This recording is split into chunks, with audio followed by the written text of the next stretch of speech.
اعوذ باللہ من الشیطان الرجیم بسم اللہ الرحمن الرحیم۔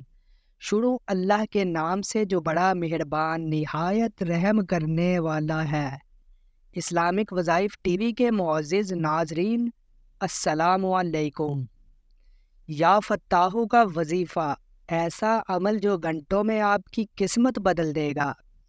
اس تحریر میں ترقی کے حصول کے لیے، دینی و دنیاوی مقاصد میں کامیابی کے لیے، رزق میں برکت کے لیے وظیفہ پیش کیا جا رہا ہے۔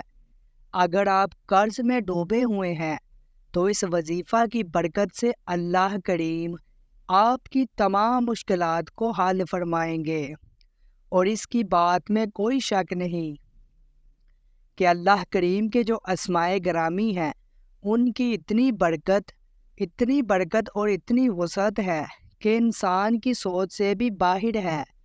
تو انسان کبھی کسی سے مصیبت میں پھنس جاتا ہے، کبھی قرض کے بوجھ میں ڈوب جاتا ہے، دب جاتا ہے، کبھی اسے کوئی نہ کوئی مصیبت و بلا چمٹ جاتی ہے، بعض مرتبہ اسے کوئی غم فکر لاحق ہو جاتا ہے۔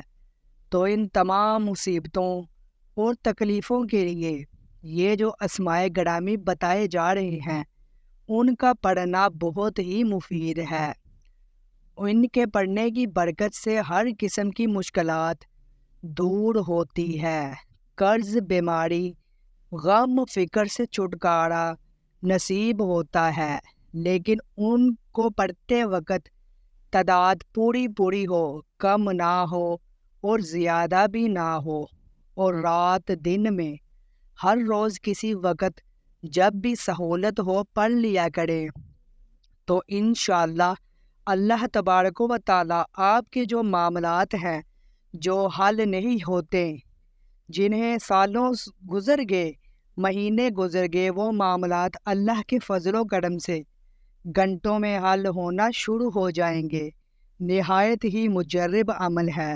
آپ نے ہر روز بلا ناغہ اول آخر 11 مرتبہ اول آخر درود ابراہیمی پڑھنا ہے، اور درمیان میں یا فتاح 100 مرتبہ، یا وہاب 100 مرتبہ، یا رزاق 100 مرتبہ، اور یا مغیر بھی 100 مرتبہ پڑھ لینا ہے۔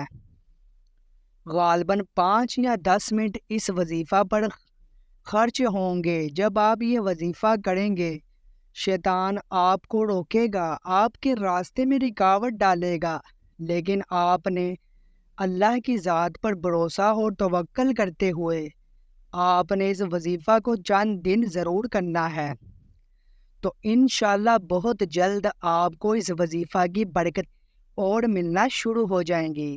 اللہ کریم آپ کی تکلیفوں کو، مصیبتوں، پریشانیوں کو دور فرمائے۔ اپنے اعمال پر توجہ دیجیے، حقوق العباد لازمی پورے کیجیے، اور حقوق اللہ کا بھی خیال رکھیے، کیونکہ اللہ کبھی حقوق تلف کرنے والے کو پسند نہیں فرماتا۔ قیامت کے دن اللہ اپنے حقوق تو معاف فرما دے گا، مگر حقوق العباد یعنی اللہ کی مخلوق کے حقوق جو آپ نے ادا نہیں کیے ہوں گے ان کو معاف نہیں فرمائے گا۔ ان پر آپ کو سزا دی جائے گی، اور آپ کی نیکیوں سے ان حقوق کو ادا کیا جائے گا۔ اللہ ہم سب کا حامی و ناصر ہو، آمین۔